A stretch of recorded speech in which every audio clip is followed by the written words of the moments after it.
প্রিয় শিক্ষার্থীরা, আজকে আমরা পড়ব ভেক্টর চ্যাপ্টারের লেকচার 10। এর আগে আমরা ভেক্টরের নবম লেকচারে অর্থাৎ 9 নম্বর লেকচারে আমরা পড়ছিলাম ভেক্টর রাশির বিভাজন এবং আমরা কিছু উদাহরণ পড়ছিলাম। কীভাবে পাখি আকাশে ওড়ে, রনলার টানার সুবিধা না খেলার সুবিধা, এইসব আমরা বলছিলাম। আজকে আমরা আরও দু একটা এক্সাম্পল করি। বৃষ্টির ফোঁটা চলন্ত গাড়ির সামনের কাজ ভেজায় কিন্তু পেছনের কাজকে ভেজায় না কেন? আমরা একটু ব্যাখ্যা করার চেষ্টা করি। আমরা ছোটবেলা থেকে দেখছি গাড়িতে যখন চলে যায়, যখন বৃষ্টি আসে তখন সামনের গ্লাসগুলো ভেজে যায় কিন্তু গাড়ির পিছনের কাজগুলো কিন্তু ভেজে না। কারণ তাহলে আমরা একটু ব্যাখ্যা করার চেষ্টা করি। বৃষ্টির ফোঁটা যখন পড়ে আমরা ধরে নিচ্ছি বৃষ্টি লম্বভাবে নিচের দিকে পড়তেছে।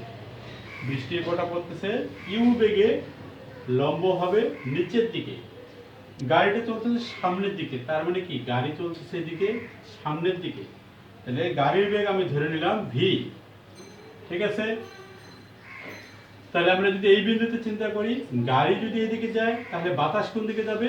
পিছন দিকে। তাহলে এদিকে হচ্ছে কত? Minus V. অর্থাৎ গাড়ির বেগ যত বাতাসের বেগও তত। তাহলে গাড়ি যাচ্ছে সামনের দিকে, বাতাস সমবেগে পিছন দিকে। মোট কথা আমরা যদি এই দুটার ইন্টারসেকশন অর্থাৎ ও বিন্দুটাকে চিন্তা করি তাহলে আমরা বলতে পারি ও বিন্দুতে একটা ভেক্টর, অর্থাৎ বৃষ্টিটা হচ্ছে সামনের দিকে লম্বভাবে ইউ বেগের নিচের দিকে এবং আমাদের বাতাস হচ্ছে মাইনাস ভি বেগের পিছন দিকে, অর্থাৎ এটা হচ্ছে এদিকে। তাহলে এই দুটো ভেক্টরের লব্ধি ভেক্টর হবে কি? আমরা সামন্ত্রিকের সূত্রের সাহায্যে চিন্তা করতে পারি যে ভেক্টর দুটি লব্ধি ভেক্টর হবে। এই দুটো বাহুকে যদি আমরা সন্নিহিত বাহুদের একটা সামান্তরিক অঙ্কন করি তাহলে এই সামান্তরিকের এই কর্ণ বরাবর অর্থাৎ লব্ধি ভেক্টরটা হবে কোন দিক বরাবর? আমাদের এই যে এদিক বরাবর। মোট কথা এটা যদি আমাদের ডাব্লিউ হয়, লব্ধি ভেক্টর যদি ডাব্লিউ হয় তাহলে ডাব্লিউ হবে আমাদের এটা। অর্থাৎ বৃষ্টি পড়তেছে ইউ, বাতাস যাচ্ছে ভি বেগে, তাহলে লব্ধি অর্থাৎ যে লব্ধি বাতাস বৃষ্টিটা তার বেগ হবে কত? ডাব্লিউ। সেটা কি হবে? দেখা যাচ্ছে এই লম্বের সাথে একটা কোণ উৎপন্ন করতেছে। এই কোণটা বলতে পারি বা এই কোণটা বলতে পারি লম্বের সাথে কি হচ্ছে? থিটা কোণে আনত হয়ে পড়তেছে। তাহলে লম্বের সাথে যখন থিটা কোণে আনত হয়ে পড়বে তখন আমার কি হবে? গাড়িটা যখন এভাবে সামনের দিকে এগিয়ে যাবে, আমি যদি এখানে একটা গাড়ি বলি তাহলে বৃষ্টিটা আসে কি করবে? তার এই গ্লাসগুলোকে ভিজাবে, কিন্তু এটা কি করবে? এরকম করে পিছন দিক দিয়ে চলে যাবে। অর্থাৎ এটা হচ্ছে আমার ডাব্লিউ এর দিক, এটা হচ্ছে ডাব্লিউ, এটা হচ্ছে আমার ডাব্লিউ। তাহলে দেখা যাচ্ছে এই ডব্লিউ বেগে কি হচ্ছে? বৃষ্টিটা যখন পড়তেছে তখন সে এটা হচ্ছে সামনের কাজ, এই সামনের কাজকে ভিজাচ্ছে কিন্তু পিছনের কাজকে ভিজাতে পারতেছে না। এই কারণে আমরা বলি যে বৃষ্টির সময় কি হয়? যখন চলন্ত গাড়িতে বৃষ্টি লম্বভাবে পড়লেও সামনের কাজকে ভিজাতে পারে না। এটা মূলত আমাদের সামন্ত্রিকের সূত্রের সাহায্যে আমরা ব্যাখ্যা করতে পারলাম। তাহলে আমরা যখন পরীক্ষা প্রশ্ন উত্তর দেব তখন আমরা লিখবো এটাই যে চিত্রটা অঙ্কন করে দিব যে মনে করি ইউ বেগে বৃষ্টি খাড়া লম্বভাবে নিচের দিকে পড়ে, ভি বেগে গাড়ি সামনের দিকে এগিয়ে যায়। তাহলে ইউ এবং ভি হচ্ছে পরস্পর লম্ব। যদি ভি বেগে গাড়ির সামনের দিকে যায় তাহলে বাতাসের বেগ হবে মাইনাস ভি, যা হবে ভি এর বিপরীত দিকে। তাহলে এই বাতাসের বেগ এবং বৃষ্টির বেগের লব্ধি হবে এই দুটি বাহুকে সামান্তরিকের দুটি সন্নিহিত বাহু দিলে যে সামান্তরিকটি পাওয়া যাবে তার কর্ণ বরাবর, যা হচ্ছে আমাদের ডব্লিউ। আমরা চিত্র থেকে দেখাই ডাব্লিউ বেগে কি করবে? নিচের দিকে। অর্থাৎ আনতভাবে লম্বভাবে বৃষ্টিটা না পড়ে কি হবে? আনতভাবে বৃষ্টিটা পড়বে। সুতরাং গাড়ি যখন চলবে তখন তার সামনের গ্লাসকে ভিজায় ফেলবে কিন্তু পিছনের গ্লাসকে সে ভিজাতে পারবে না। এই কারণে চলন্ত গাড়ির কি হয়? সামনের কাজ ভেজে কিন্তু পিছনের কাজ ভেজে না। একইভাবে আমরা সেকেন্ড আরেকটা উদাহরণ দেওয়ার চেষ্টা করছি। বৃষ্টির ফোঁটা লম্বভাবে পড়লেও পথচারী ছাতাটি আনত কোণে ধরে। তোমরা খেয়াল করছো, তোমরা যখন বৃষ্টির ভিতরে হাঁটো তখন তোমরা বৃষ্টিটা খারাপ হয়ে পড়ে। বৃষ্টির ভিতরে যদি তুমি দাঁড়ায় থাকো তাহলে তুমি ছাতাটা কি করবা, খাড়াভাবে উপরের দিকে ধরে থাকবা। কিন্তু যেই তুমি চলা শুরু করলা, তুমি জানো বা না জানো, মনের অজান্তেই তোমার ছাতাটা কি হবে, সামনের দিকে তুমি বাঁকায় নিচ্ছ। তার মানে কি, ছাতাটা তুমি আনত করে ধরছো। কারণ একটু আগে আমরা যেটা ব্যাখ্যা করলাম সেই কারণটাই, যে তুমি যখন সামনের দিকে হেঁটে যাচ্ছ তখন বায়ুটা কি হচ্ছে, পিছন দিকে প্রবাহিত হচ্ছে, আবার বৃষ্টি খাড়া নিচের দিকে পড়তেছে। সুতরাং বায়ু এবং বৃষ্টি এই দুটার লব্ধিবে কি হয়, লম্বভাবে না থেকে কি হয়ে যায়, তির্যকভাবে হয়ে যায়। যার কারণে যখন লম্ব বৃষ্টির ভিতরেও যখন কোনো পথচারী সামনের দিকে হেঁটে যায়, তখন তার কি হয়, ছাতাটা বেশি কোণে, ছাতাটা আনত কোণে বাঁকায় নিতে হয়। এই কারণে যখন বৃষ্টির ভিতরে পথচারী চলে তখন সে ছাতাটি আনত কোণে বাঁকায়। তুমি যত বেশি জোরে চলবা, তোমার ছাতাটাকে তত বেশি জোরে, তত বেশি বাঁকাতে হবে।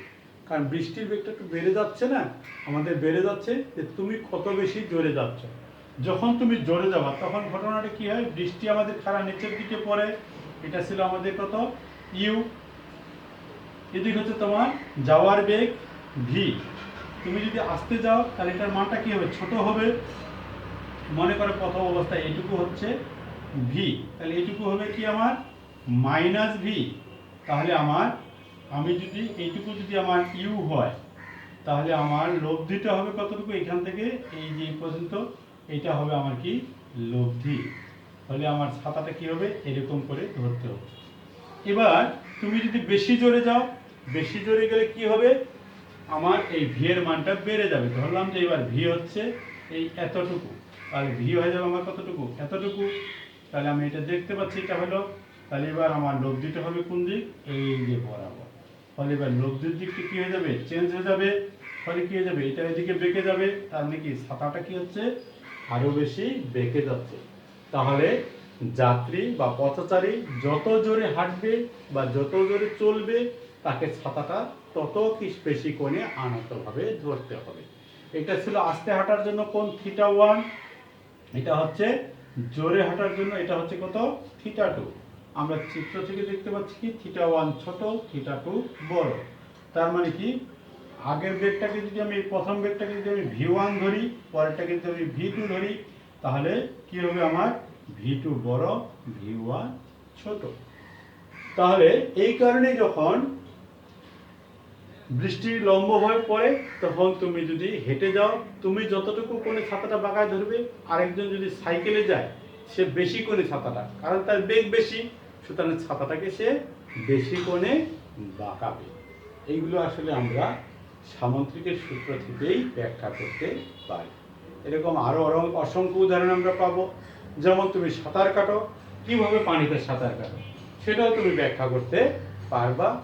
পাখি যেভাবে আমরা বর্ণনা করছিলাম, যে পাখি কি করে, দুইটা ডানা দিয়ে বায়ুর উপর বল প্রয়োগ করে, ওই দুইটা বলের বায়ুটা কি করে, তখন একটা প্রতিক্রিয়া বল সৃষ্টি করে, যার কারণে কি হয়ে যায়, পাখিটা সামনের দিকে যায়। একইভাবে সাঁতার কাটার সময় তুমি কি করো, দুই হাত দিয়ে কি করো, পানির উপর বল প্রয়োগ করে, পানি তোমার উপর কি করে, একটা লব্ধি বল প্রয়োগ করে, যার কারণে কি হয়, তুমি সামনের দিকে এগিয়ে যেতে থাকো। এরকম অনেকগুলো উদাহরণ আমরা দিতে পারি। যাই হোক, সব তো এখানে আর বলে শেষ করা যাবে না। এইটুকু আমরা পড়লাম কি, সামন্ত্রিকের সূত্র। আমরা এবার আসতেছি এর পরের টপিক আমরা পড়ব। আমরা এর আগে আমরা পড়ছিলাম, সংজ্ঞা পড়ছিলাম, অবস্থান ভেক্টর কাকে বলে।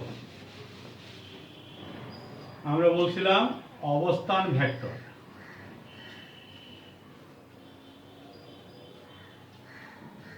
অবস্থান ভেক্টর আমরা কি বলছিলাম, যে কোনো বিন্দুর অবস্থান যে ভেক্টরের সাহায্যে নির্ণয় করা যায় তাকে কি বলা হয়, অবস্থান ভেক্টর বলে। মনে করো এই বোর্ডের উপর একটা বিন্দু পি বিন্দু, তার অবস্থান জানতে বলা হচ্ছে। তাহলে আমরা বলছিলাম কোনো বিন্দুর অবস্থান যে ভেক্টরের সাহায্যে। তাহলে কোনো বিন্দুর অবস্থান জানতে গেলে আমাদের কি করতে হয়, আগে প্রসঙ্গ কাঠামোটাকে বিবেচনা করতে হয়। তাহলে আমরা ধরে নিচ্ছি এক্স ওয়াই ও, এটা হচ্ছে একটা প্রসঙ্গ কাঠামো। ও এক্স এবং ও ওয়াই হচ্ছে পরস্পর দুটি লম্ব অক্ষ, এই দুটো মিলেই আমার প্রসঙ্গ কাঠামোটা তৈরি করছে। আমাদের সংজ্ঞাটা ছিল প্রসঙ্গ কাঠামোর মূল বিন্দুর সাপেক্ষে কোনো বিন্দুর অবস্থান যে ভেক্টরের সাহায্যে নির্ণয় করা যায় তাকে অবস্থান ভেক্টর বলে। প্রসঙ্গ কাঠামোর মূল বিন্দু ও এর সাপেক্ষে পি বিন্দুর অবস্থান যে ভেক্টরের সাহায্যে পাওয়া যাবে তাকে আমরা কি বলবো? অবস্থান ভেক্টর বলবো। তাহলে আমরা এই ও পি যোগ করি, তাহলে যে আমরা ভেক্টরটি পেলাম এটা মনে করো আর ভেক্টর, পি এর স্থানাঙ্ক মনে করো পি এক্স ওয়াই। তাহলে এই আর হচ্ছে কি আমাদের অবস্থান ভেক্টর, অর্থাৎ ওপি সমান হচ্ছে কত? আর। এটাই হচ্ছে আমার অবস্থান ভেক্টর। এবার আমাদেরকে একটা অবস্থান ভেক্টরের রাশিমালা আমরা বের করতে চাচ্ছি, এবং সেটা হচ্ছে ত্রিমাত্রিক স্থানাঙ্ক ব্যবস্থা। এটা ছিল আমাদের কি? দ্বিমাত্রিক স্থানাঙ্ক ব্যবস্থা। তাহলে আমরা ত্রিমাত্রিক স্থানাঙ্ক ব্যবস্থায় অবস্থান ভেক্টরের রাশিমালা খুঁজে বের করি।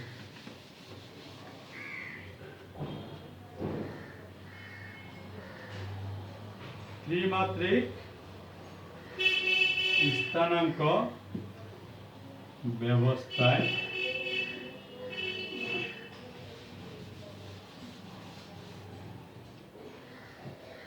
অবস্থান ভেক্টরের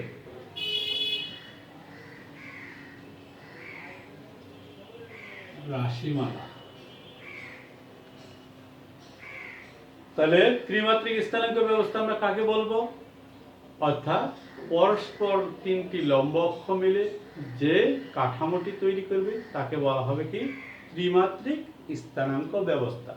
অর্থাৎ কোনো বস্তুর যদি দৈর্ঘ্য, প্রস্থ, উচ্চতা পরিমাপ করতে হয় তাহলে আমরা যে কাঠামোটি ব্যবহার করব তাকে আমরা বলবো ত্রিমাত্রিক স্থানাঙ্ক ব্যবস্থা। মনে করো আকাশে একটি পাখি উঠতেছে, তাহলে এটার যদি আমি অবস্থান জানতে চাই তাহলে আমাকে কি করতে হবে? ত্রিমাত্রিক প্রসঙ্গ কাঠামো ব্যবহার করতে হবে। আমার এই ক্লাসরুমে মনে করো এই যে ফ্যানটি আছে ঝুলে, এই ফ্যানটির আমি অবস্থান জানতে চাচ্ছি। তাহলে কেউ যদি পূর্ব পাশের দেওয়াল থেকে মাপে সে একরকম দূরত্ব বলবে, কেউ যদি উত্তর পাশের দেওয়াল থেকে মাপে সে একরকম বলবে, কেউ যদি নিচ থেকে উপরের দিকে মাপে সে একরকম বলবে। তার মানে এটার অবস্থানটা জানার জন্য এই যে তিনটা বললাম সেই তিনটেই দরকার। তাহলে এরকম কাঠামো যেখানে ব্যবহার করা হবে তার নাম হচ্ছে ত্রিমাত্রিক প্রসঙ্গ কাঠামো। তাহলে আমরা সেটাই সেই অবস্থায় একটা বিন্দুর অবস্থান ভেক্টর নির্ণয় করব। তাহলে আমরা ধরে নিচ্ছি ত্রিমাত্রিক স্থানাঙ্ক ব্যবস্থায় একটি অক্ষ ব্যবস্থা। এই অক্ষ ব্যবস্থা হচ্ছে আমাদের কত? ও হচ্ছে মূলবিন্দু, O X, O Y, O Z. এই প্রসঙ্গ কাঠামোতে পি একটি বিন্দু যার স্থানাঙ্ক হচ্ছে P X Y Z. P বিন্দুটি আমরা যদিও বোর্ডের উপর অঙ্কন করি কিন্তু এটি বোর্ডের উপর হবে না, এটি শূন্যে হবে, অর্থাৎ আমার আঙ্গুলের মাথায়। কারণ বোর্ডের উপর হয়ে গেলে সেটা কি হয়ে গেল? দ্বিমাত্রিক। কেবলমাত্র এক্স অক্ষ এবং ওয়াই অক্ষ থেকেই আমরা পরিমাপ করলেই সেটা যথেষ্ট। এই কারণে আমাদের একটু কল্পনা করে নিতে হবে ত্রিমাত্রিক বলতে হচ্ছে আমার হাতের আঙ্গুলটা, অর্থাৎ পি বিন্দুটা হচ্ছে আমার কি? হাতের আঙ্গুলে। তাহলে এই পি বিন্দুটাকে কি হবে? এক্স অক্ষ থেকে মেজার করা যাবে, ওয়াই অক্ষকে মেজার করা যাবে, জেড অক্ষ থেকেও মেজার করা যাবে। তাহলে এটাই হচ্ছে আমার কি? ত্রিমাত্রিক। তাহলে যাই হোক, আমরা তো তার হাতের আঙ্গুলে আঁকতে পারবো না, তাই এই জন্য আমরা বোর্ডের উপর দেখাচ্ছি যে পি একটি বিন্দু যার স্থানাঙ্ক হচ্ছে পি এক্স ওয়াই জেড। অর্থাৎ পি বিন্দু থেকে এক্স অক্ষের উপর লম্ব টানলে যতটুকু ছেদ হবে সেটা হচ্ছে এক্স, পি থেকে ওয়াই বিন্দুর উপর লম্ব টানলে যতটুকু ছেদ করবে অক্ষটাকে সেটা হচ্ছে ওয়াই, পি থেকে জেড অক্ষের উপর লম্ব টানলে ওই অক্ষকে যতটুকু ছেদ করবে সেটা হচ্ছে জেড। তাহলে আমরা কি বললাম? পি বিন্দু থেকে আমাদেরকে তাহলে দেখাতে হবে। তাহলে এবার আমরা কি করি? পি বিন্দু থেকে এক্স অক্ষের উপর লম্ব টানি, তাহলে এটুকু হবে আমাদের কত? এক্স। পি থেকে যদি ওয়াই অক্ষের উপর লম্ব টানি তাহলে এটা হচ্ছে কত আমার? ওয়াই। এখন এইভাবে যদি আমি দেখাই আসলে এক্সটা এখানে অঙ্কনটা সঠিক হলো না, কারণ আমি আগেই বলছি যে পিটা হচ্ছে আমার হাতের আঙ্গুলে। তাহলে আমরা কি করব? আসলে এটাই করব না, আমরা মূল কাজটা এবার করি। জেড অক্ষরটা আগে আমাদেরকে দেখতে হবে। তাহলে পি বিন্দু থেকে এই এক্স জেড তলের উপর একটা লম্ব আঁকি, অর্থাৎ এক্স জেড তলটা হচ্ছে আমার এই হাতটা। তাহলে এদিকেটা হচ্ছে জেড অক্ষ, এদিকেটা হচ্ছে এক্স অক্ষ। তাহলে এটার উপর আমি লম্ব আঁকলাম, সেই লম্বটা হচ্ছে আমার কত, এন। তাহলে আমি যখন এখানে আঁকলাম, এখান থেকে আমি এবার জেড অক্ষের উপর লম্ব, কারণ জেড অক্ষটা হচ্ছে আমার এখানে, তাহলে এটার উপর সোজা টানা যাবে। তাহলে এই এন থেকে আমি কি করি, জেড অক্ষের উপর লম্ব টানি। তাহলে এইটুকুই হচ্ছে আমার কত, জেড। তাই লম্ব টানলাম, এই লম্বটাকে আমি ধরলাম কিউ। তাহলে আমরা আগেই পড়ছিলাম যে এটা হচ্ছে কি আমাদের, এইদিকে হচ্ছে একক ভেক্টর আই, এদিকে একক ভেক্টর জে, এদিকে একক ভেক্টর কত আমাদের কে। ঠিক আছে, এবার আমরা ওপি যোগ করি। প্রথমে এটা করার কথা, ওপি যোগ করতে, তাহলে এটা ছিল আমাদের অবস্থান ভেক্টর আর। আমরা এই আর এর রাশিমালাটা বের করতে চাচ্ছি। তাহলে আমরা কি করলাম, এটা থেকে এটার উপর লম্ব টানলাম। এবার আমরা কি করি, ও এন যোগ করি। তাহলে এটার দিক হবে এদিকে, এটার দিক হবে এদিকে, আর এটার দিক হবে এদিকে। এটা মূলত আমরা এখানে অঙ্কন করছি, এটার উপর যদি লম্ব টানতে চাই তাহলে এটার উপর লম্ব টানা যাবে। আমি আর সেই চিত্রটা আমাদেরকে দেখাচ্ছি না। এবার আমাদেরকে খুঁজে বের করতে হবে, আমরা দেখি এখানে কয়টা ত্রিভুজ পাচ্ছি। তাহলে এটার দিকে এদিকে, এখান থেকে যদি আমরা এটা লম্ব টানি, তাহলে এটা হবে কি আমার, এইখান থেকে এটা লম্ব টানলে এটা হবে আমার কত, এক্স। এইটুকুর মান হচ্ছে আমার এক্স, এইটুকুর মান হচ্ছে আমার ওয়াই, এইটুকুর মান হচ্ছে আমার জেড।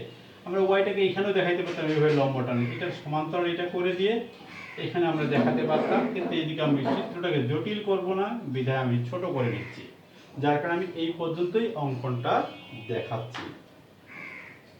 তাহলে আমরা কি করলাম, ওপি যোগ করি। তাহলে ওপি সমান আর, এই আর এর রাশিমালা বের করতে হবে।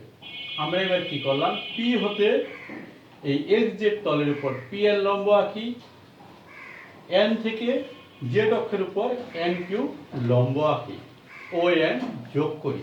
এই পদ্ধতি হলেই আমাদের যথেষ্ট। তারপরে তোমরা ইচ্ছা করলে করতে পারো যে এটা সমান এটা আমরা যোগ করে দেব, যাই হোক দরকার হবে না। এবার আমরা দেখি আমাদের দরকার কার মান, এই ওপি এর মান। এটা বের করার জন্য আমাদের কি করতে হবে, একটা ত্রিভুজ ধরে নিই আমরা। তাহলে আমরা ত্রিভুজ কত, ওপিএন, আমরা বলছিলাম পি থেকে এর উপর লম্ব, তার মানে এই কোণটা হচ্ছে আমার কত, 90 ডিগ্রি। ত্রিভুজ ওপিএন, এই ত্রিভুজে আমরা কি করছিলাম, আমি বলছি এটার দিকে এদিকে, এটার দিকে এদিকে। তাহলে আমরা জানি ত্রিভুজের ভেক্টর সূত্র, ভেক্টর যুগের ত্রিভুজ সূত্রে আমরা কি করছিলাম, একটি ত্রিভুজের দুইটি বাহু দ্বারা একই ক্রমে দুইটি ভেক্টর সূচিত হলে বিপরীত বাহু দ্বারা তৃতীয় বাহু দ্বারা বিপরীত ক্রমে তার লব্ধি নির্দেশিত হবে। একটি ত্রিভুজের দুইটি বাহু দ্বারা একই ক্রমে দুইটি ভেক্টর নির্দেশিত হলে ওই ত্রিভুজের তৃতীয় বাহু দ্বারা বিপরীত ক্রমে তার লব্ধি নির্দেশিত হবে। তাহলে সেই সূত্র অনুসারে আমরা এখান থেকে দেখাতে পাই ত্রিভুজ ও এন পি, এখান থেকে এটার দিক যদি আমরা ধরি তাহলে O N plus N P সমান হবে আমাদের কত, ওপি। কারণ এটার দিকে এদিকে, এটার দিকে এদিকে, এটার দিকে বিপরীতে, তাহলে আমরা লিখতে পারবো কত, ওপি সমান হচ্ছে O N plus N P. আবার ত্রিভুজ এটাকে আমরা যদি দেখি ও কিউ এন, তাহলে ও কিউ এন এ আমরা লিখতে পারবো কি, ও এন সমান হচ্ছে ও কিউ প্লাস কিউ এন। আবার ত্রিভুজ কত হচ্ছে আমাদের, ও কিউ এন এ, ত্রিভুজ ও কিউ এন এ আমরা পাচ্ছি কি, ও কিউ প্লাস কিউ এন সমান হচ্ছে ও এন। আমরা আগে ও এন লিখি, ও এন সমান হচ্ছে ও কিউ প্লাস কিউ এন। তাহলে আমরা এই ও এন এর মানটা এই সমীকরণে বসাই, ওপি সমান হচ্ছে কত, O Q plus Q N plus NP. এবার ওপি সমান আমরা কত ধরছি, আর।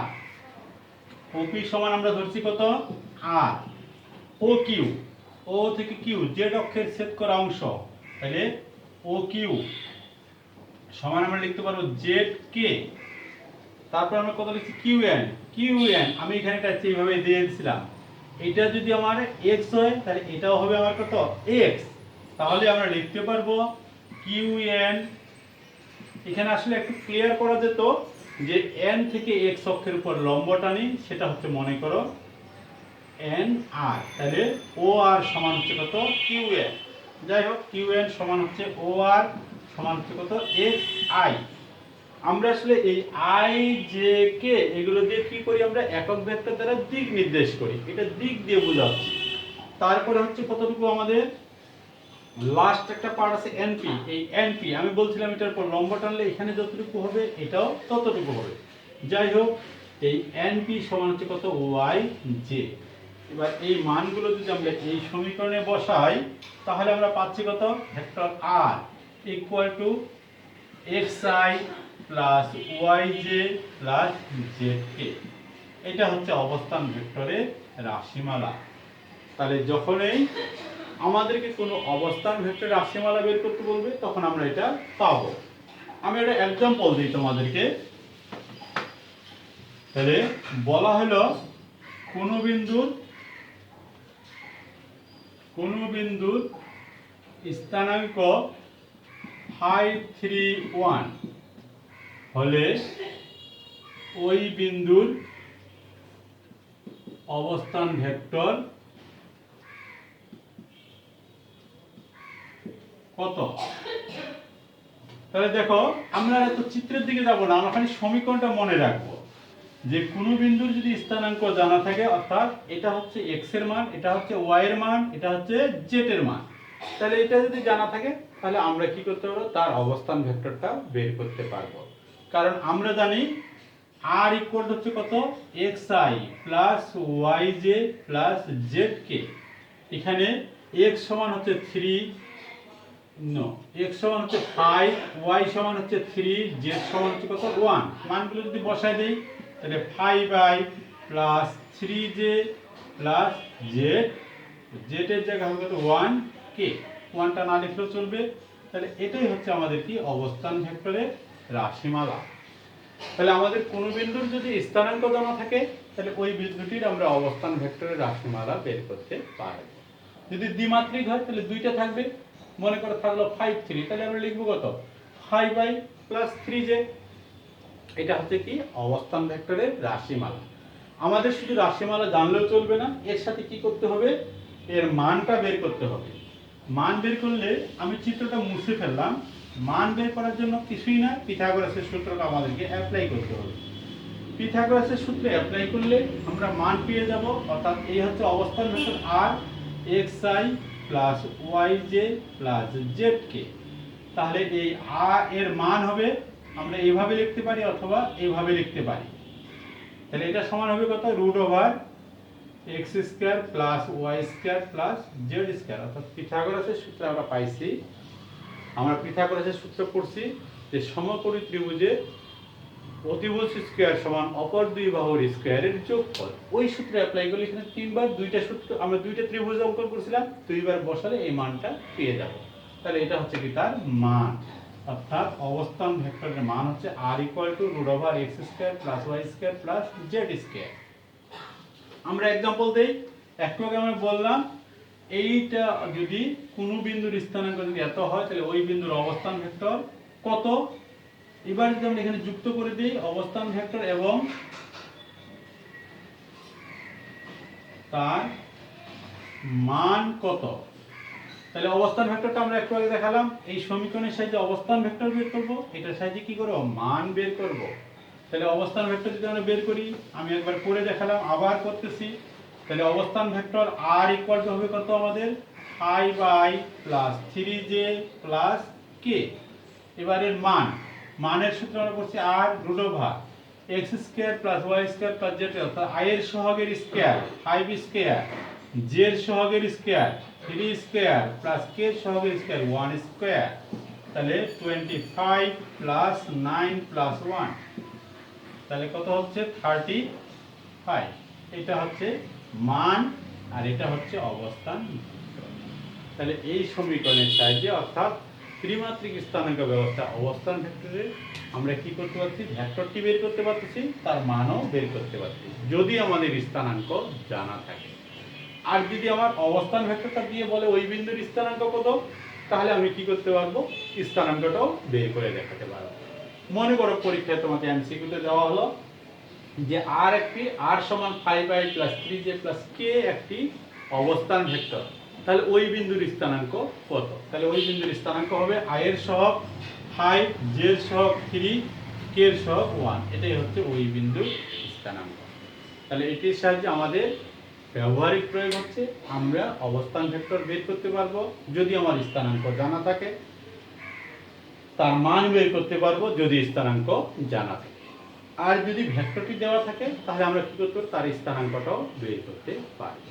প্রিয় শিক্ষার্থী, এর পরের দিনে আমরা এর পরেরটা হচ্ছে। ধন্যবাদ সবাইকে।